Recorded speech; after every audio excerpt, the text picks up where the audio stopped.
Everyone thinks because you're a zombie, you don't know good coffee. Well, they're wrong. We have very active lifestyles. It's not all wandering the countryside aimlessly or scaring passing motorists. And we all love a good cup of joe. And there's only one brew that gets my seal of approval. Deadly Grounds coffee is my guilty pleasure. Bold, robust, delicious. It's coffee that can wake the dead.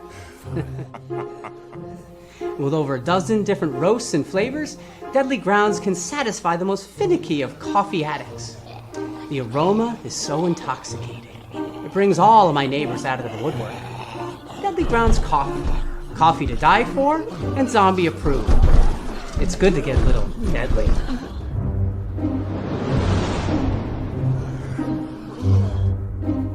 Use the front door! Oh, they're so disgusting.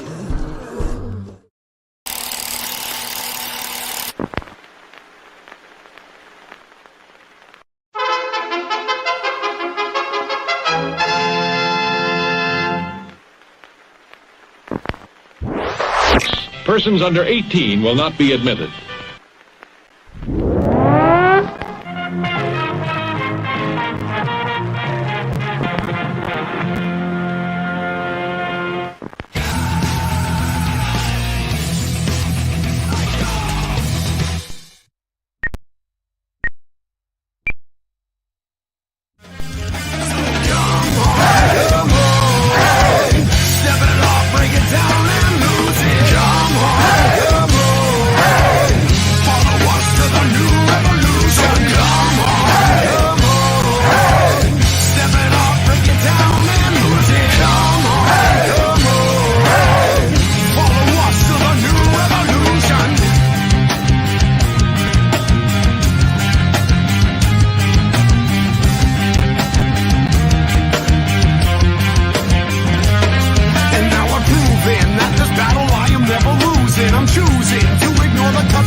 Hey, happy Wednesday, everybody. You're watching Still Toking with. My name's Leo. I'm the monkey behind the keyboard here. We have a fabulous, most awesome episode for you today. And as always, Benjamin, how's it going? Fabulous, most awesome. Yeah. Episode. I like it. I do too. I like the new Leo. It's I'm the monkey behind the keyboard. Now we have a fabulous, most awesome. I'm doing good, Leo. How are you? Doing okay. He's doing fabulous and awesome. Right. No, I'm kind of excited to chat with this guest tonight. I mean, new movie out.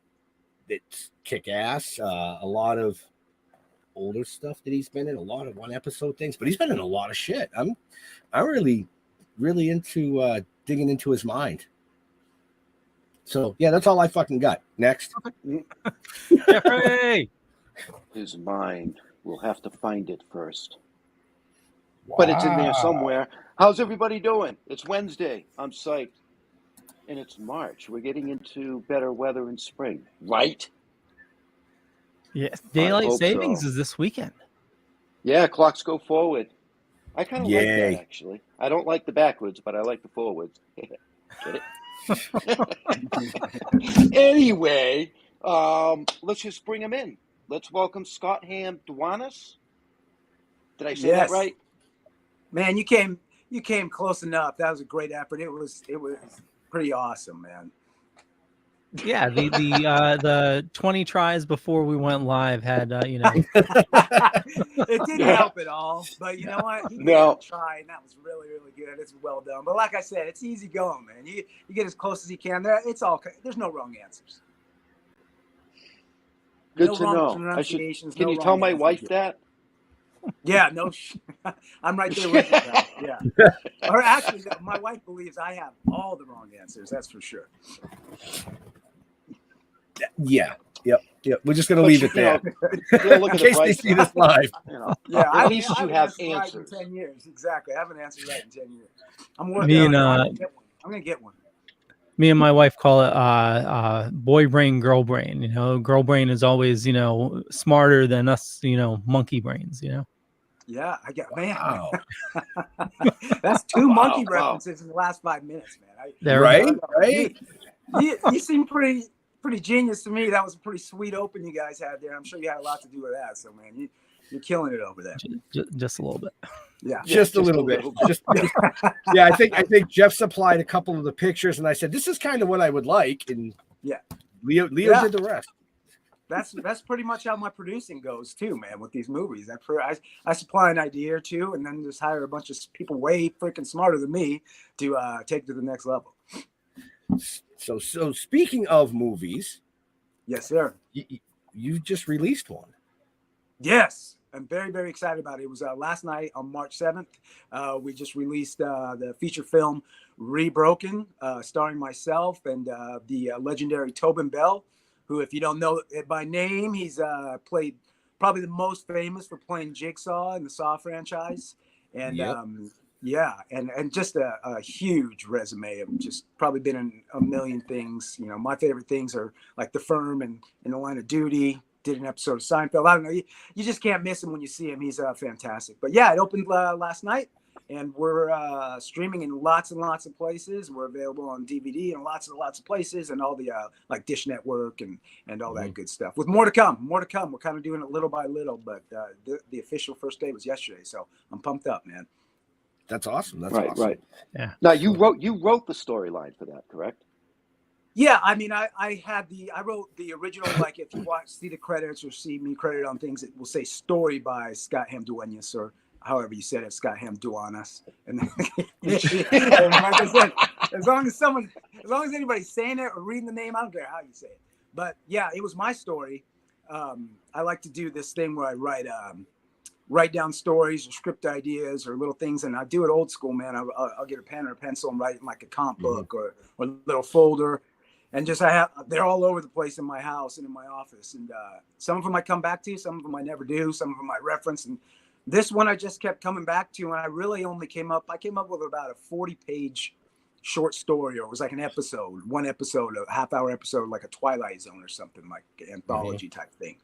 And I got a couple friends that are really talented writers, including the person that I say wrote this screenplay, given the thing, my producing partner on a lot of stuff too. His name's Kip Tribble. Send it over to him, and I always kick it to him and say, "Hey man, what do you think of this? Is this thing worth a shit? Is it good? We've been friends a while, so he can always shoot me straight," and he does. And he said, I really like this one. The bones are here. I like what you did, and I'm like, well, let's turn it into a screenplay and try and get some financing and get this thing made. And he did, and he added a bunch of crucial stuff to my little story, and that's what became of Rebroken. Nice. Actually, nice. I love that movie. Did you? I loved it. Thank you. Yeah, no, I absolutely loved it. I mean, I'm a horror thriller kind of a guy anyway. Yeah. I mean, I think that it's the kind of movie where everybody's going to have their own take at the end. Yeah. That's Matter of fact, nailed it. Yeah. Hence the discussion before Scott came on backstage. Yeah, before you came on, Jeff and I totally took the ending totally differently, and I loved it myself as well. It's definitely you really love the mind bending. Like as I'm watching it, I was thinking, okay, is this how it's going to go, or is this how it's going to go? And it totally went, totally different from where I thought it was going to go. But it was, it was awesome. I got to tell you guys, that is absolute music to my ears, because that was kind of the goal. We knew that people were going to have different interpretations of the endings and shit. We even kind of talked about, we had different perspectives on the ending too. And those are my kind of favorite thrillers like a Memento or Mechanic or something like that, where the ending happens. It's hard to talk about because you don't want to ruin the ending. The ending happens, and then you kind of redo the movie and steps in your head, and then you kind of your own version of, oh, this is why this happened. Now I get why this happened, and then kind of put together the puzzle. And I love that. So you guys obviously got it, and I can't tell you how much I love to hear that. So I have a question for you, Leo. Do we have the trailer? We do. And I just wanted to add, Tobin Bell, like, you know, he's really creepy in the Saw movies, but having him have like in the Saw movies, you only see him for a little bit, you know, and this year he had like a full, there's a ton of Tobin in this, and he freaks you the fuck out. You know, it's just anybody with those steely blue eyes and jet white hair, that they'll do that to you. And then when you got that death stare like he can put on you too, it's yeah, you're right, and I agree with you. He's amazing, and you know, there's parts of this movie where it's just we use his voice a lot, and I mean, you can't get a better voice for this type of movie than that voice that he has when he lays down those voiceovers, and it's crazy. So yeah, I'm a huge fan of his. I was before, and now getting to work with him, I'm an even bigger fan. Very cool. Yeah, here we go. Here's Rebroken. Awesome. You're on the path now, Will. You're on the path. I know that dealing with overwhelming grief day after day can make you feel like you are insane. So we have all been there. We are all still there. And Shelley is? It's my daughter. What if you could reverse it? There's this place hidden away. He'll open your eyes. But there are rules, Will.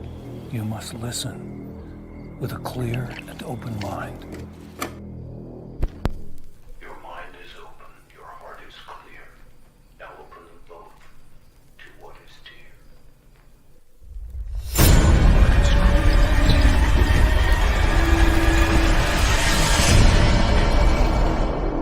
Who is this man, Will? Shelley? She's not gone.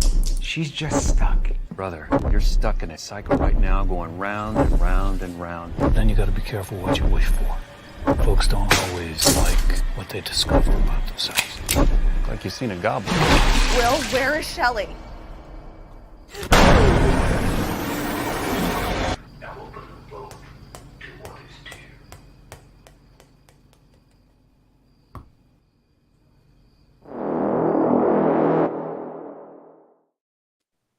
There we go. Rebroken, available on VOD right now. You can find all the information and show notes up above or down below, depending on where you're watching or listening to us. Did I do well there? You did. 13 minutes in. I didn't have to remind you to talk about the show notes because of our guest. And bravo. Why, thank you. So I got a question about the title. Why Rebroken? Mm-hmm. Yeah, that's a really good question, because we agonized over the title for this film. Me and Kip would just kick it back and forth, all these titles. And I'm like, I get real sour. I don't want it to be like, you'll go on IMDb when you come up with the title. Like, we'll be like, yes, we love this title. And then you go on IMDb and there's like 7 movies that use that title. And you're like, no, I don't. Kip would be like, it's fine. Those movies are old. And I'd be like, no, I hate that shit. I hate it. I want our own title. And, so we just went back and forth. And then, you know, the overwhelming theme to me that I wanted to go with was that this guy was broken, you know, like Humpty Dumpty broken, when they're trying to put him back together again. And then there's the other aspect of this movie that was like a Groundhog Day, like he's living the same day over and over and over again. And so he's getting broken over and over again. So he's broken, then he's rebroken, then he's broken, then he's rebroken. And then with it was a nice tie-in with the stereo and the record, because you go broken record, he's playing the same message in there. It's a broken record. It's like I'm hearing the same shit. The broken record of the day, the broken record of the recording. So we ultimately settled on that. I think that one was collaborative, but I came up with the Rebroken, and Kip loved it, and Kenny, the director, Kenny Yates, loved it, and we went with it from there. Wow, that was a perfect explanation to my question. Oh, was. good. Hey, It was. man. Broke the clock twice a day. That's me. You know, that Once had in a while, I detail get 'em. to it. You know what I mean? It wasn't just we thought of it because of whatever, you know. Yeah, right, There right. was It's my detail favorite in color. that description. Yeah. Okay. Good. Good. So, Good. So, sometimes I kind of drone on, man. So you can jump in there and stop me. I'll give lots of. no, I love it. Yeah. Okay. Great. Oh, we love when the guest just keeps talking because we don't have to Just do anything. We talks, we yeah. just sit here and look good. We're just like, Hey, let him, right. But you can also tell me to shut up too. That's okay. nah, we would never do that to a guest. We say that to Jeff. Yeah. All right. We'll say What? that. Huh? Yeah. Nicely done. So, Right. are you a horror thriller kind of a fan? Obviously. You know, I do like horrors. I'm kind of an old school guy when it comes to the horrors. I love the old original, like Halloween's and Friday the 13th and Silent Night, Deadly Night. Those are some of my like favorite type of horror things. And then, yeah, thrillers is, gosh, that is way up there for me. I love that. One of my favorite movies of all time is Silence of the Lambs. I love the movies that I mentioned before, like Memento and anything M. Night did, you know, a lot of his movies. I just love, you know, The Sixth Sense and all those kind of movies. So, yeah, I'm a huge thriller fan. And I know some of them, including ours, is kind of it's a slow burn sometimes. You gotta hang with it, and you know, because it's not full of karate and action. But then I always love the payoff when the payoff is good. And I'm hopefully that the audience thinks our payoff is good, because I love a thriller like that where you put in that hour and a half, 2 hours, and then you get the payoff at the end. I love that about thrillers, because I'm that guy that also likes to watch a movie and try and figure it out, or be like, oh, I know it. Okay, I see it. Oh no, I see it. I'm not gonna tell you guys, but I see what's gonna happen. You know. And then at the end, if I'm wrong or if I'm right, I love that. And then having a discussion afterwards about it. So yeah, Right. thrillers are way up there for me. I'm a movie person, period. I love movies, all genres. But I do love a good thriller, man. I really, really do. Nice. And speaking of all genres, like I said at the beginning, you've been in a ton of stuff. So we're going to bring it for the ladies first. Okay. General Hospital. You were in General Hospital. Yes. My wife is laughing in the background. And I'm laughing mentally because he gave you the perfect segue, and you go to General Hospital. Well, I had you for the ladies. I had you. Well, that's just the beginning. It's the natural segue over to daytime television soap operas. Yes. It's, Right. Where would you have gone with that, Leo? He mentioned karate. He just said karate. Well, yeah, I mean, Cobra Kai would have been the thing I brought up, but I was going. I don't know, man. Cobra Kai is for everybody, though. That's not just for the ladies. Right. I was trying to appeal. Is it a special day you trying to get laid tonight or something? Being nice like that? Oh man, I don't know. Should I holler back and find out? Hey, soap operas are for everybody, man. Soap operas are for everybody. So, but yeah, General Hospital. God, I love those people over there. I've had two stints on it. Played two different characters actually, which is soap opera. You can do that kind of stuff. Right. Yes. The first time I was on there, I played Frank Rausch, which was a fun character for me. It's kind of a brutal character, but for soap opera, especially back in the day, Luke and Laura had a son, and he was coming out of the closet, but he didn't want to tell anybody. Back in those times, he was just like he was a gay character, but he was closeted. And then my character Frank comes into town, General Hospital, Port Charles, and he starts. I'm the gay basher. I'm picking up the gay men and then beating them up because I'm super homophobic. So when it comes to it's charming fellow. Okay. Charming. Yeah.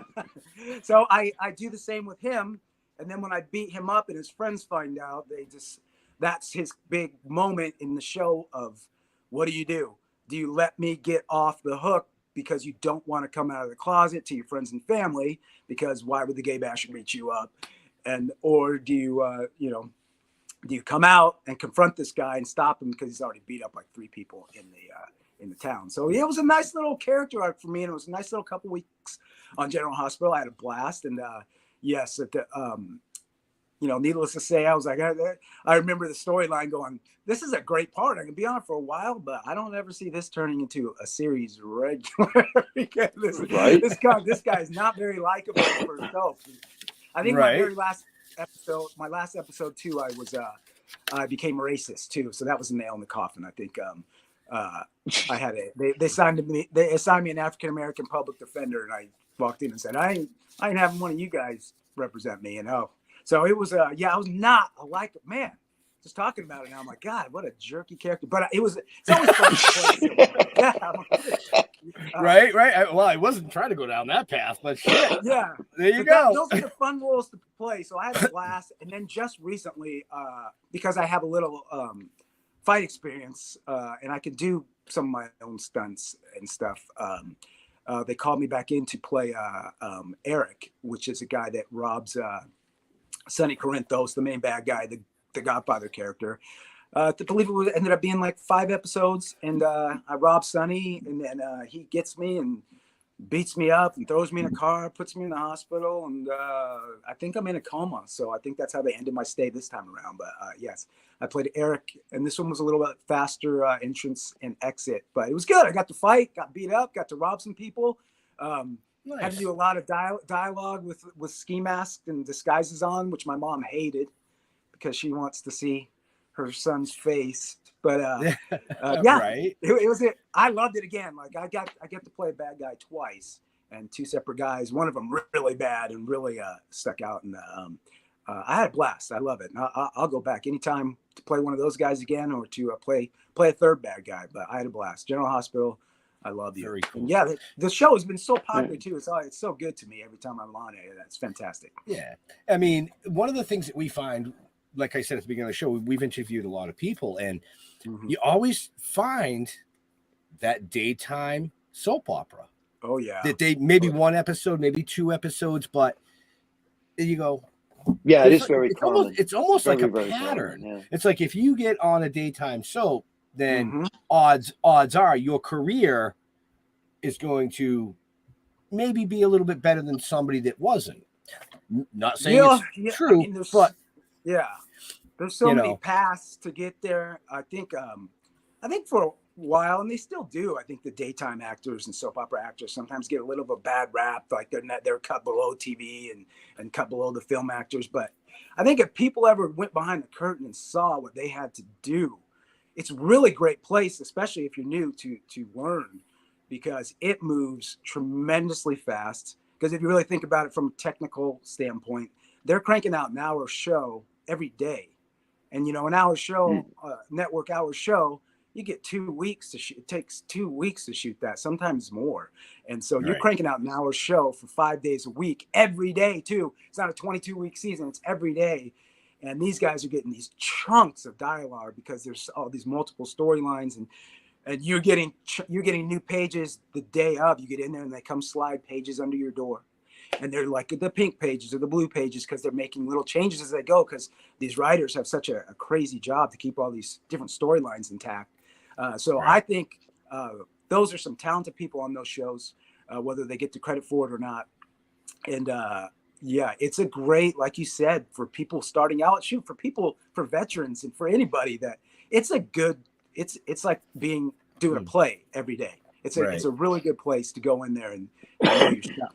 And then it's also like 3 camera setups too. So you kind of have to learn some technical stuff too about hitting your mark and looking in the right direction, doing all the right things, because you got 3 cameras on you at once. So you better do it right, or you're going to mess the whole thing up. Right. Yeah. Carrie is asking, how was it working with Maurice Bernard as Sonny? He's got a great storyline. Maurice Bernard was an absolute gentleman, super nice guy, really, really interesting guy. Another guy that, because I'm so familiar with the show, another guy that you think, because he plays such a bad guy and he plays it really good. He's like the godfather of Port Charles. He's the mafioso. He's the charming bad guy. And then you meet him in real life, and they're so different. He's just so sweet, so nice. And so it was fantastic, very accommodating, very easy to work with. He kind of just lets you do your thing, doesn't try and big league you. He's been on that show forever. He's like the boss. He's like the president of General Hospital, and couldn't be a nicer guy. Shows up in shows up in his workout gear and his coffee and says, "Where do I go? What do I do? Let's do it." And comes prepared, and he's awesome and great time. Very cool. Okay, now you can go into something else, Jeffrey. Go ahead. I'll let you. Where's the next Well, one? no, Go? yeah, I wanted to ask you. You've done a lot of one episode appearances on a whole ton of shows, a lot of which I watch. Great. Which one was your favorite part to play, or which show? Oh man, that's like picking out your favorite kid, man. This is tough because I love anybody that hires me, but Floyd. What really sticks out? I mean, there's two that really stick out. One I'm sure we'll talk about, so I'm going to go with the other one, which was my first really big break on a big TV show. Was Walker Texas Ranger. It's an older show. It was a big part for me. I'm in the one episode, but I'm in pretty much from start to finish, and the whole storyline is pretty much about my character. And it was like I got it fairly quick as an actor when I started out, and it was amazing getting to work with Chuck Norris. Not only Chuck Norris, but the other guest star other than myself on it was Sam Jones, who, if anybody knows, Sam Jones has been around forever, the original Flash Gordon. And he's been in a ton of stuff. He's just recently in the Ted movies with Mark Wahlberg and stuff. But he was in there in it, and so I was in heaven. I'm like, Flash Gordon and Chuck Norris. This is amazing. And like I'm in all the scenes, and I got and I got to do karate a little bit with Chuck Norris. So that was pretty much it. I mean, it's hard to beat that when you get to work with an icon, get to go on location in Dallas. And then Sam Jones shows up, and so you're with another icon. And the show at the time was tremendously popular for CBS. So that was pretty much cloud nine. And then you come home, and once it airs, this was in the days before streaming took over the world, and so a CBS show at like 9 o'clock on a Tuesday night was huge. So everybody saw it. And it was amazing, and it started opening up doors for me. It got me a bigger agent, and it got me more guest star parts after that. And again, I'm going to sound like a kiss up, but everybody was tremendously nice, including Mr. Norris, who was an executive producer on the show, and just tremendously. I got out. I remember getting to set the first day. I was so nervous, and this guy's coming down the stairs. I was like, holy shit, I think that's Chuck Norris coming down the stairs at me. And I'm coming down the stairs. And, hey, Scott, man, good to see you. We're so glad to have you here. Your audition was fantastic, man. It was never a doubt. How are you? How you like Dallas? And I'm just like, holy. It's kind of overwhelming, He's just real positive and a lot of energy. And he made me feel right at home. He went out of his way to come greet me, which is pretty amazing. So that one's near and dear to me. That's awesome. Thanks. Was that the answer you were looking for? Was that the answer you were looking for, Jeffrey?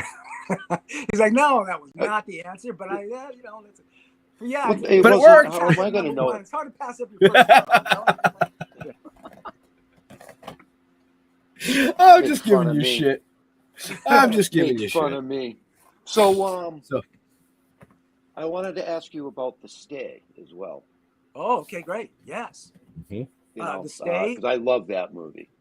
Did you? Fantastic, man! Yeah, I love that's that awesome. movie. Thank you so much, because that one was a real labor of love. That was almost like the tester for me to see if I could do the producing and acting, like to create my own content type of thing.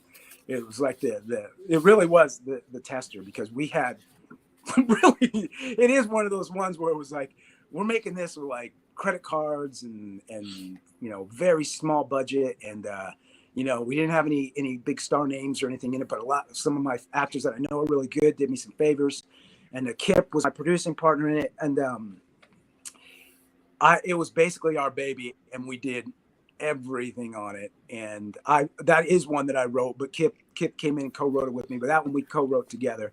And it's really just a straightforward, like, date night fun movie. It's a premise that's been done. I knew that going in, 4 people going to stay in the cabin with the creepy caregiver, and you see what happens. And I tried to come up with a different, fresh angle. That was what the beginning of it's about. This couple, an older husband and a younger wife, having trouble with kids and their marriage, and then this trip was supposed to, rekindle the flame, and it ends up doing the whole opposite thing, man. If you haven't seen it, but I appreciate you, and it's so fun. I'm so glad you asked about it because we just it really the last like 6 months. It's been out for about a year and a half now, and it's everywhere. You can get it everywhere if anyone's looking for it. It's called The Stay, and it stars myself and Rob Mays and Kip Tribble and Naja Acaro. It's really picked up a lot of traction over these past couple months, which I still will never know any rhyme or reason when you get the numbers from your distributor about why things are hitting, when they're not hitting, where they're hitting, and locations and the information that you get. But The Stay just had its 2 biggest quarters, the biggest 6 months it's had since it's been out. So I'm super happy and super glad that you liked it because, again, it was such a labor of love. We knew we didn't have, the big camera and the big lighting package and the big budget, but we made it happen and we were able to get distribution and sell it. And it's on that end, it's a profitable film now. So we're super excited about it. But thank you for checking it out and thank you for seeing it. But again, like I said, that one was my baby to really, like I did everything, not tooting my own horn. It was more of, I did everything because there was no one else to do it. We couldn't afford to hire anybody else. Right. So, I wrote it, I starred in it, I directed it. I didn't want to direct it. I directed one thing in my life, a short film in community college. And Kip definitely helped me with that. And but I was doing craft services. I was making sure everybody got fed. I was handing out my credit card to PAs every 5 seconds to get stuff done. But we shot it in just such a short amount of days. But I think it came out pretty good. And well, did we lose him? His phone died? Sorry about that. Yeah, sorry about that. Something went crazy with my phone on my end. I apologize. But yeah, I'm really proud of it, and thank you again for asking about it. Because it's like my firstborn, man. It's a guy. He's a good kid. He's a good kid. He's growing up. He's a good kid. So yeah. He's got some problems here and there, but we're getting through them, and now he's turning out into a good kid. So yeah. You mentioned Naja, which was awesome in this, but it seems like you've done quite a bit with her, and you also have something upcoming with Ben Kingsley. Is that true? Well, it is true. That's not one that I'm producing or anything like that. That was something, and that's speaking of Naja, I met her in an acting class out here in LA, and we became fast friends. And I thought she was perfect for The Stay because she plays this character Nora, who's really smart and really kind of like a businesswoman and a worker bee, but she's also tough. And that's Naja in real life too, because she went to Juilliard and graduated from Juilliard, but she's also from the Bronx and will beat your ass. So she's perfect. And I wrote it with her in mind and got her just in time because she did some Disney movie with Uma Thurman like a month afterwards. So I was super excited about that to get her to do it. And of course, got her back. She's in Rebroken too. Had her back in Rebroken. But what going on to the Ben Kingsley thing is that both of us are slated to be in that if it gets going. It's been greenlit and unlit like 2 or 3 times. So we shall see. And I believe that this last time, not to bring everything down, but I believe Julian Sands was attached. And I know, unfortunately, he's, I don't know where it lays now, but he went missing as a hiker, a month ago out here in the Los Angeles mountains. So we're praying that something positive comes with that. If something has happened that I don't know, I'm sorry. But anyway, so we met another person in class that was producing that movie and was casting that movie. And we had this big showcase, and they approached me and Naja about roles in that film. And we, of course, you say, oh, Ben Kingsley's attached to play the lead role. Yeah, we'll do it. What do I got? I'll hold the light for that movie. So we said yes. Right. And I was just waiting for the call, man, for it to go into production. I'm not a producer or anything on that, just an actor. And my fingers are still crossed that they are able to get that thing off the ground because I really like the idea that they have too. It's an Ibsen play that set to like the Wall Street collapse. So we'll see. We'll see how it goes. Very cool. Be on the lookout for it. Thank you. So, I think we have a commercial that we have to play. We do. Do you want to kick it off, Benjamin? No, I'm going to let Jeff kick it off. Kick it off, Jeff. Do it. It can't be any better than the commercial I just gave you where I blacked out the screen. I just kicked it off. So this is our upcoming event, right? We will be at Mohegan Sun.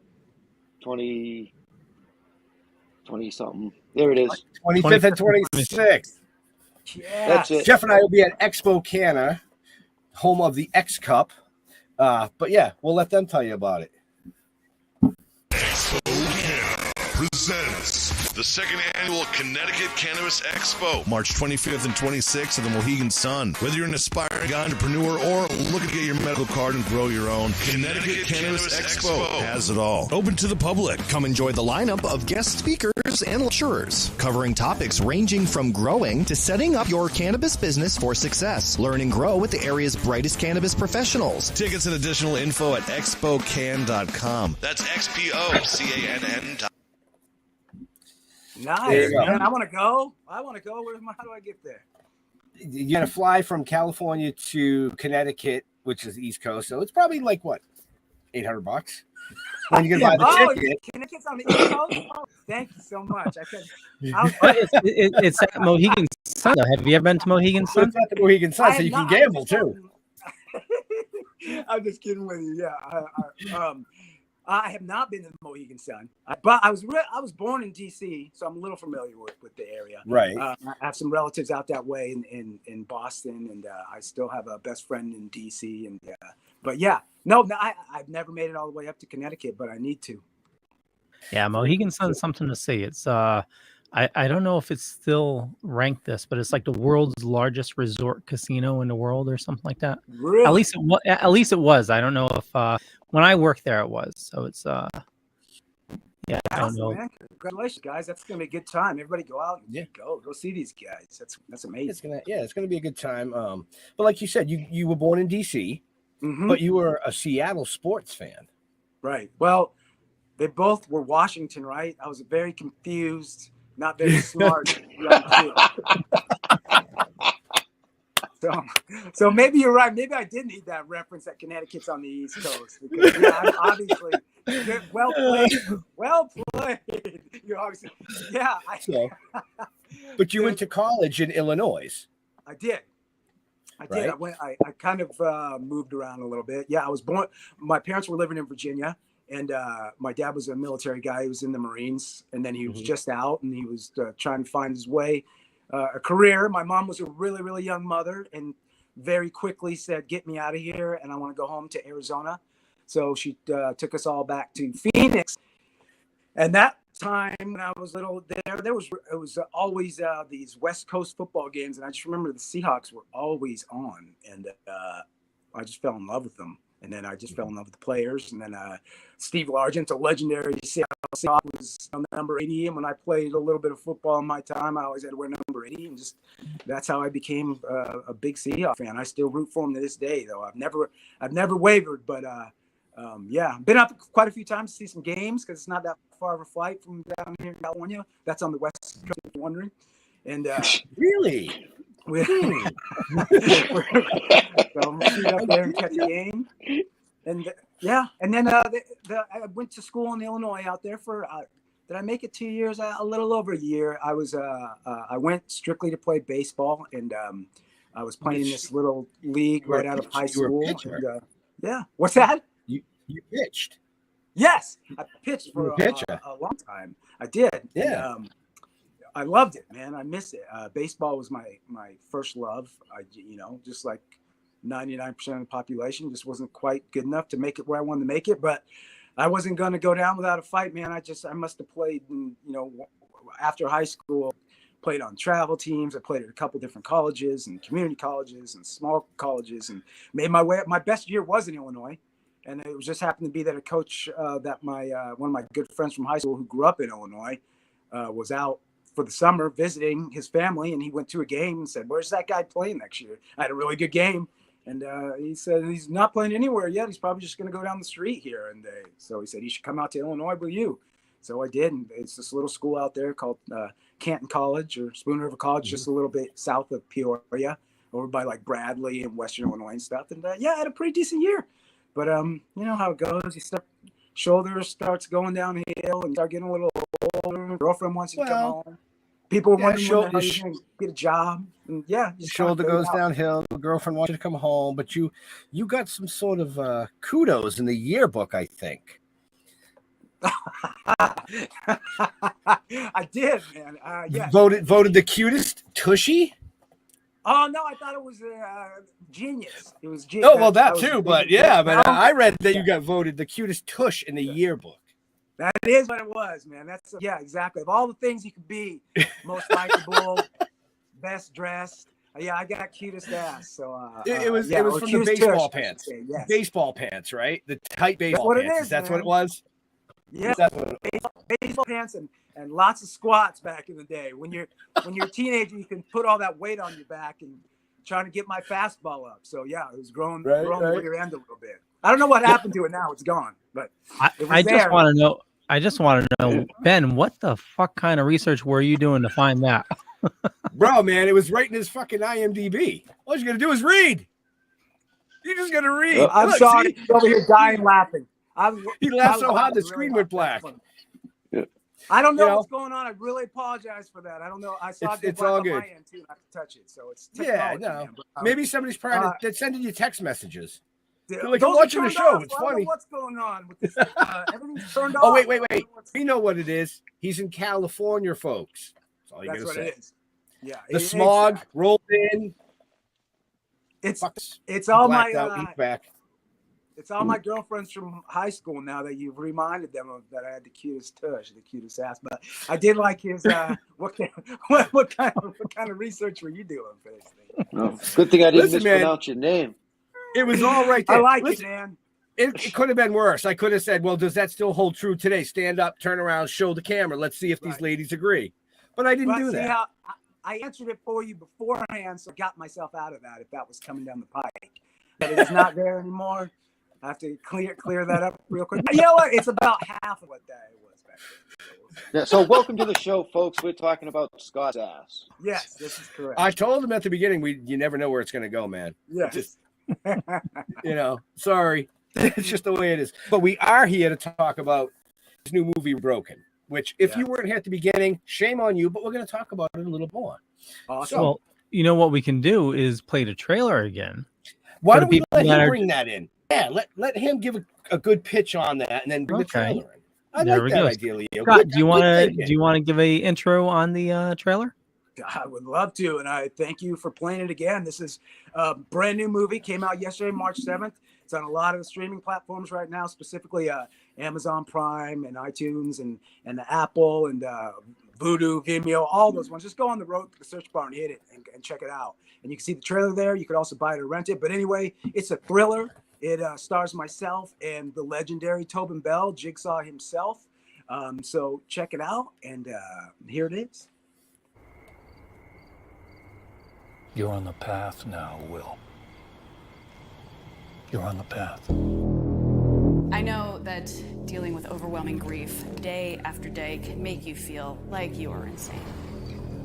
So we have all been there. We are all still there. And Shelley is? It's my daughter. What if you could reverse it? There's this place hidden away. He'll open your eyes. But there are rules, Will. You must listen with a clear and open mind. Your mind is open, your heart is clear. Now open them both to what is dear.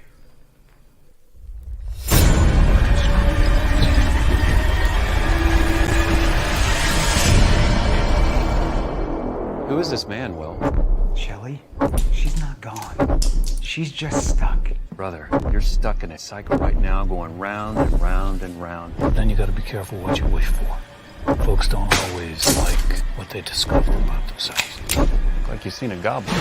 Will, where is Shelley? Now open them both to what is dear.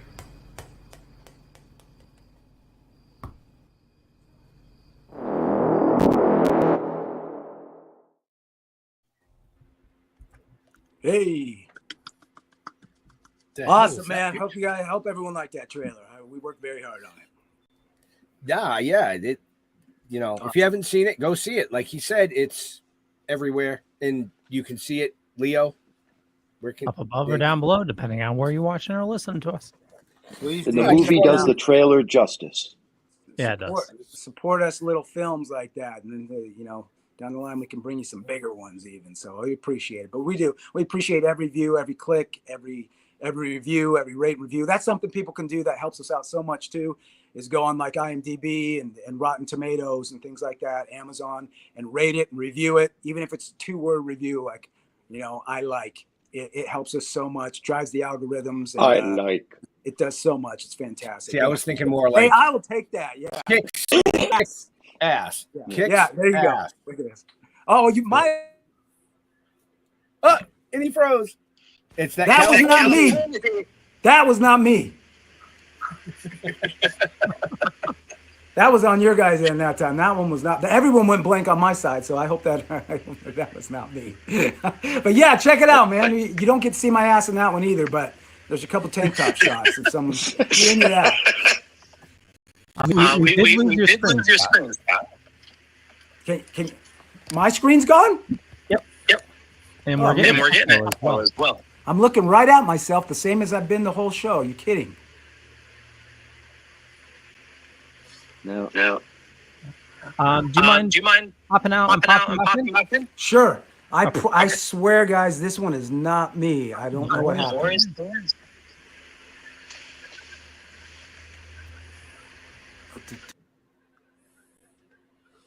What was we from to come back? What's that? Vic's asking, is Jeff bad with the gummies? Am I bad? Back. He corrected. Back. It's Jeff back with the gummies. I'll never tell. Well, while we wait, we can play the other ad for Expo Cana. This is going to be March 25th through to 26th at Mohegan Sun. And here it goes. Expo Cana presents the second annual Connecticut Cannabis Expo. March 25th from 10 a.m. to 6 p.m. and March 26th from 10 a.m. to 5 p.m. At the Mohegan Sun, featuring the X Cup, New England's most rigorous, tested, and judged cannabis competition. Whether you're an aspiring entrepreneur or looking to get your medical card and grow your very first plant, the Cannabis Expo has it all, open to the public. Come enjoy the lineup of guest speakers and lecturers covering topics like growing styles to setting up your cannabis business for success. Legislation, advertising, accounting, medical benefits, packaging, CBD products, hemp, and more. Learn and grow with the area's brightest cannabis professionals. Everything cannabis under the sun at Mohegan Sun, March 25th and 26th. The Connecticut Cannabis Expo, sponsored by Curaleaf, Radio 104.1, 1029 The Whale, The Botanist, Safe Tiva, CRQ, and High Life Packaging. Tickets and additional info at expocan.com. That's SPOCANN.com.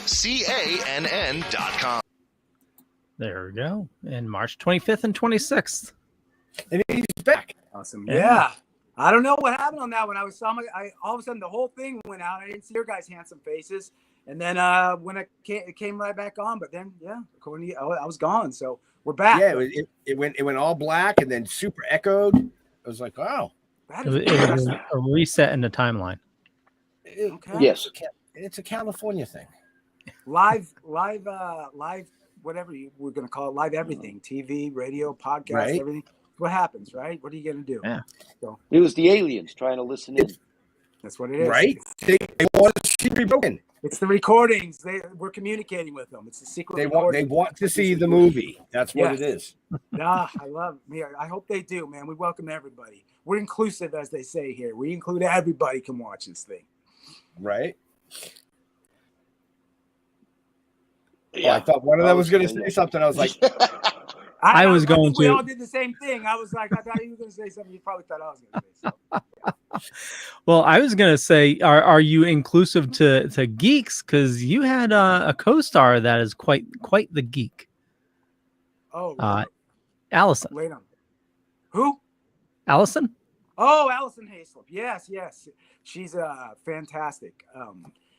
And she fell to us like an angel. We got so lucky to get her, and we got her at the last possible minute. And a lot of the reviews have just loved her performance.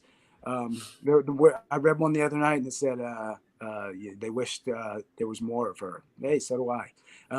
But yeah, she's great. And she was actually there was someone I had in mind.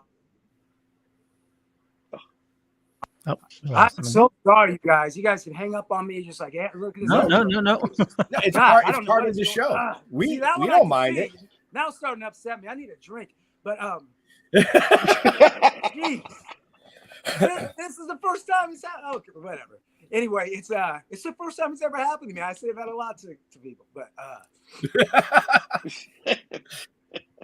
she was a good friend of hers. Was someone that we had someone drop out. We had a little bit more of we had a somewhat recognizable name touted to play it, and they couldn't do it at the last minute. They had another obligation. So then I went to my little own personal Rolodex of people I thought would be great for it. And it's just a funny story because you guys know the movie. And I called this actress that I know really well. I thought she'd be great. And I said, send it over to you. I know it's a rush, blah, blah, blah. She goes, oh, there's one thing though. She's like, I'm pregnant. I'm like, oh, well, how pregnant are you? And she's like, I'm like 7 months, but I could still do it. And I was like, not to be a jerk, but the movie's kind of about like the loss of a child, and yeah, it's not gonna work if you're pregnant. I'm so sorry. But she was really great about it, and she said, I have a tremendous actress who's a good friend of mine, who's available right now. And I said, well, okay, send her the script and tell her to put herself on tape. Send her, just have her tape herself on her phone or whatever. Don't have it go black every other 4 minutes like I do to you guys, so I can watch your performance, and we'll see. And she sent it. She's fantastic, and she was willing to do. I mean, she's got like 73 television and film credits, so she was amazing to get. And I thought she did a fantastic job, and she fit in perfect with the group, and we were lucky to have her. And I mentioned Geek earlier. She was a co-host on Attack of the Show and BattleBot. She did voices in Last of Us Part 2. Oh, okay. All right. Okay, Yeah. good. See, you know more about that than I do. So you're good, man. Yes, I don't. Like I said, I met her during the shoot. I know she's got a million credits. I'm not familiar with all of them, but I thought you were just calling her a bit of a geek, but she not her, the character. And I'm like, okay, I can see that. She's kind of the hall monitor and runs the meetings, and she's got to be, But okay, I see what you did there. I get it now. I missed it. I apologize. That's all right. That's all right. So you got to work with Tobin Bell on this, like you said.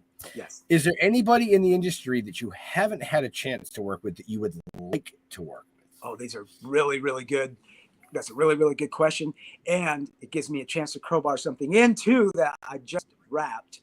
My little baby production company produced too. We just wrapped a really edgy Christmas movie that's going to come out this Christmas 2023. And one of the actors that we got is somebody that I was like, I would love to work with that guy one day. It's Mr. Michael Madsen. If you know him from like all the Quentin Tarantino movies and like Donnie Brasco and Free Willy, a million. I could go on and on and on. I just think he's one of the most interesting actors to watch. And he plays a big role in this upcoming movie we got coming out. So he's definitely one of them. I can check him off. There's so many.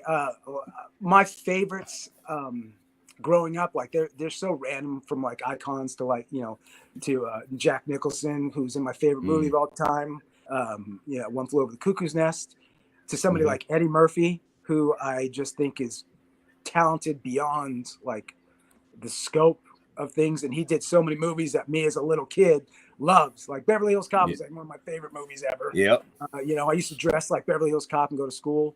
It's ridiculous. My mom got me the Mumford Physical Ed shirt. I wore that with my Letterman's jacket and the sleeves rolled up and like the same Nikes he had. I would go to school like that and just think I was Axel Foley. They are great movies.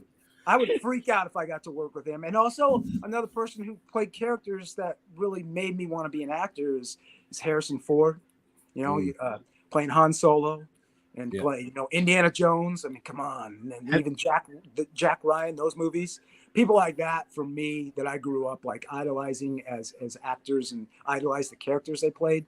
Those are huge for me. Michael Keaton's another one. I was in a movie with Michael Keaton, but I didn't have any scenes with him.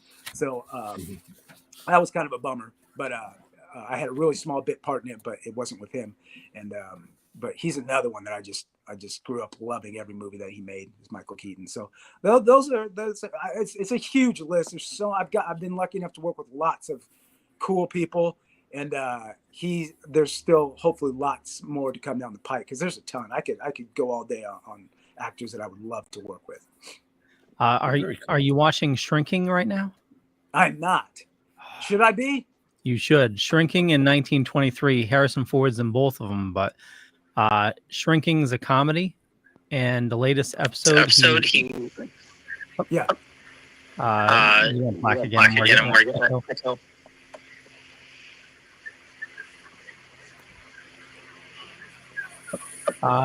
Let's see. Seems like you're back. Yeah, it's still getting an echo. You mind popping back again? Sure. I don't know on this one, guys. I don't. This one, I know you guys are blaming it on me, but I promise you, I'm not doing anything over here. It's the aliens. It is. It's definitely the aliens. I think somebody's like trying to call him or text him. That can be, even though it's off. Yeah. Maybe it's like a video call. It's bumping in. They're trying to push through. Yeah. Yeah, because something similar happens to you, Jeff. Oh, it does? Right. Yeah, I don't know what that is. Really, there's nothing going on my phone, on my thing. I have no idea. Well, we just discussed it. It's definitely the aliens. Yes. Yeah. Okay. Yeah. I said I'll quit whining about it. I'll just quit. Yeah.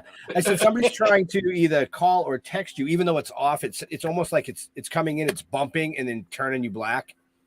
Is it really? Yeah, because I'm getting no notifications. Yeah, it's really weird. Everything off. I've never had this happen. I don't know what. I feel terrible. You got to do that. Well, see, folks, he's an amazing guest. He's going to be on other shows. He's going to be doing other things.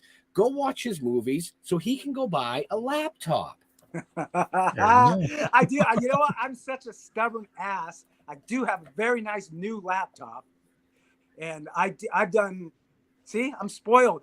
All the stuff that I've gotten to do up until this, I haven't had one glitch. And then today, we've had a couple of them, and I feel terrible. And of course, it's the one that's live everywhere, not the ones that are being recorded, or the ones that they're like, it doesn't matter. It's all being recorded. We're gonna edit it. Of course, this happens. All right, from here on out, I'm gonna do the laptop. I gotta do it. Just giving you shit. Terrible, I don't want to rush you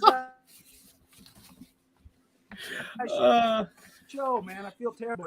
When it comes time when the Christmas movie comes out, I want to come back. You guys are gonna be like, no. Maybe.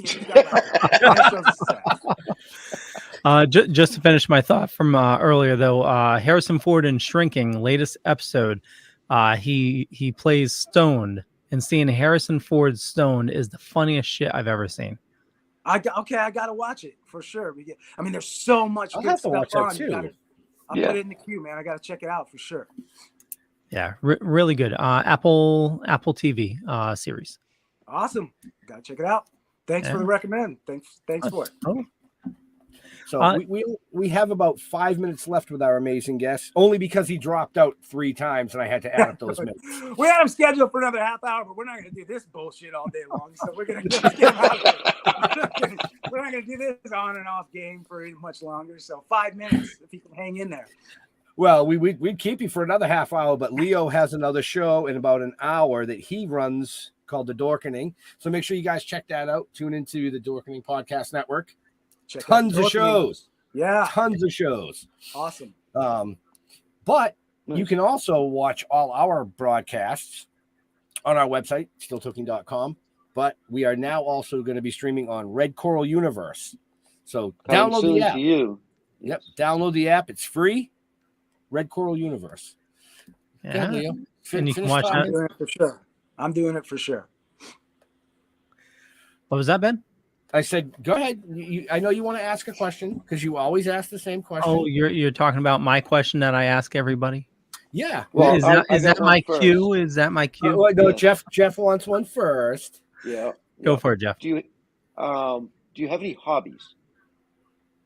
Yeah, I got a lot of hobbies. I would say the new one that I found over the last couple of years, I think I kind of mentioned it earlier. I've always kind of been into, well, not always, but in my adult life, once I was done playing sports, I kind of got into this whole mixed martial arts thing. and I love it. And I use mixed martial arts because I'm studying a couple different things at once. So it's a mixture. I have no aspirations of getting anybody's cage or anything, but I love training like a fighter. So I've past a couple years, I've gotten into the BJJ, which is Brazilian Jiu-Jitsu, some Muay Thai boxing, and also some straight self-defense techniques called Krav Maga. And just kind of, I try and get to each one a couple times a week, and I love it. It's so much fun, and I want to keep doing it for the rest of my life. So that's my big hobby right now. Cool. I got tired of the regular gym too. I figured I'm wasting all this energy at the gym.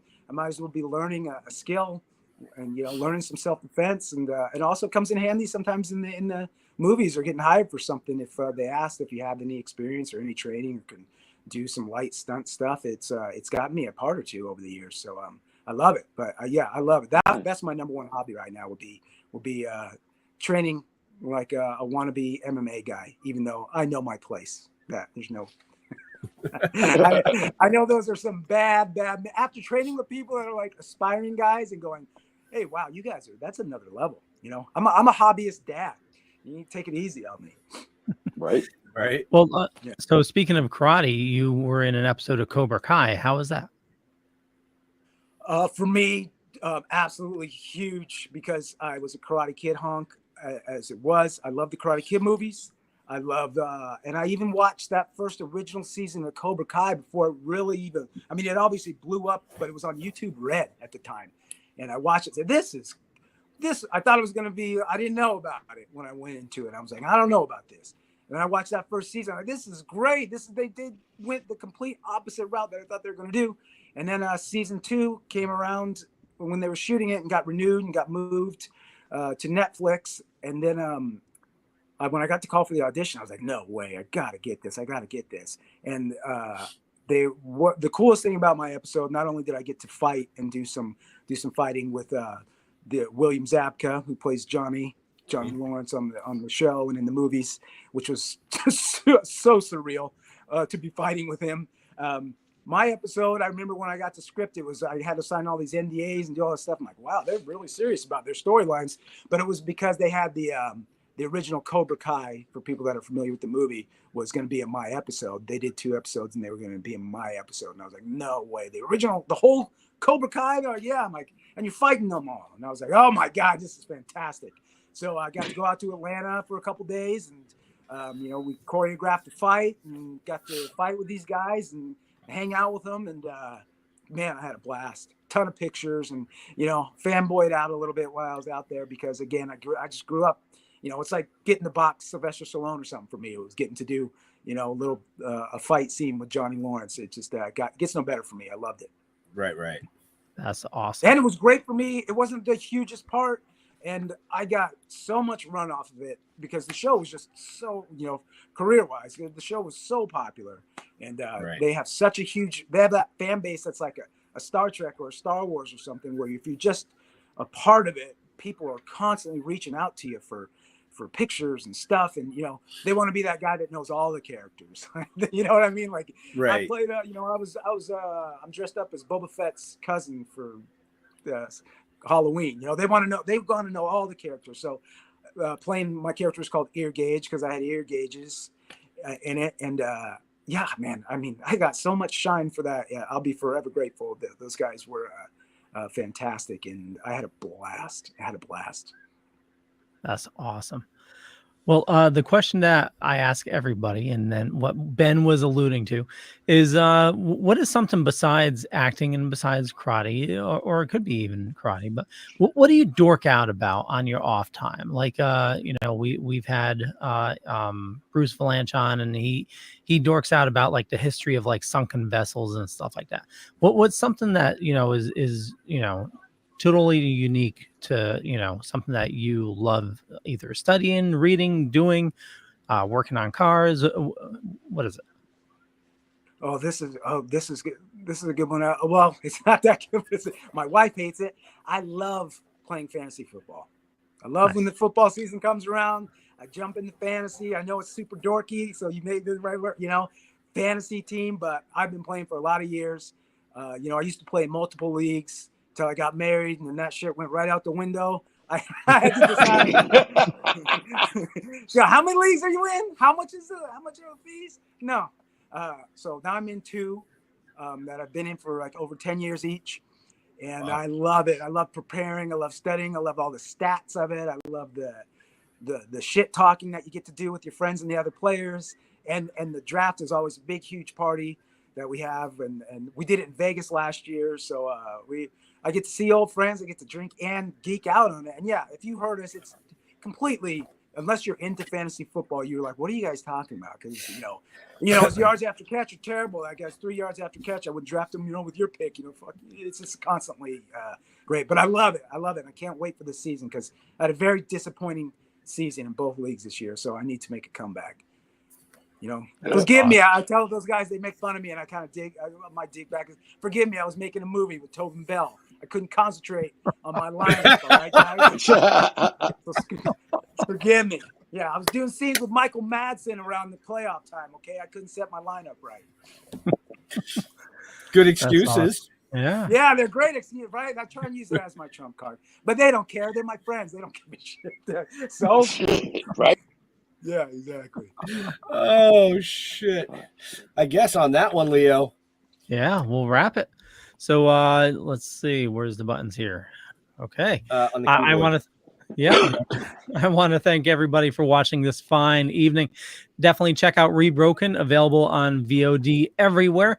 And for me, just Google Leo Pond. You find a bunch of stuff. Could be true, could be not. But I run a Dorkening podcast network. There's a ton of shows on the network. There's a lot of awesome people doing a lot of awesome stuff. You can find me doing a bunch of shows during the week. I'm doing splash pages. I'm doing Still Toking With. We also do Midweek Geeks on the Dorkening, which is next. And also Dork Night and Comics Paradox. So a lot of stuff going on. And Scott, actually, I forgot. Head on over to thedorkening.com. You can learn more. Scott, where can people find you, or where do you like interacting with your fans? Yeah, I mean, I'm on all the socials. I would say Instagram is the best one to get me. That's where I'm the most interactive. That's where I post the most. So yeah, get me at Scott Hamm 8 or Scott Hamm Duenas, and you'll find me. And yeah, man, I try and be as interactive as possible. I try and get back to all my messages. I try and respond to requests, respond to just conversation. So hit me up, man. And yeah, check out the movie Rebroken. Please check it out. Awesome. Jeffrey. Oh, is it over? For you. It's my turn because it's over. Yep. Go to stilltalking.com. You'll find out everything you need to know about us. Look us up on Facebook at Talking with the Dead. And yeah, I'm Jeff. I want to thank Scott. It was a great show. Thank you very much for coming on and hanging out with us and shooting the shit. It was a lot of fun. Thank you, man. Thank you guys for having me. Thank you. It was awesome. Thank you so much. Benjamin. So, like Jeff said, you can check us out at stilltoking.com. That's your best bet. Definitely go check out Rebroken for sure. I want to thank Scott for coming on and hanging out with us. Scott mentioned earlier that his dad was in the military. We want to thank him for his service because, as you know, we want to thank all our veterans and first responders for doing what you do so people like us can do what we do. Stay safe. We'll see you next week. We're out of here. Bye. Peace.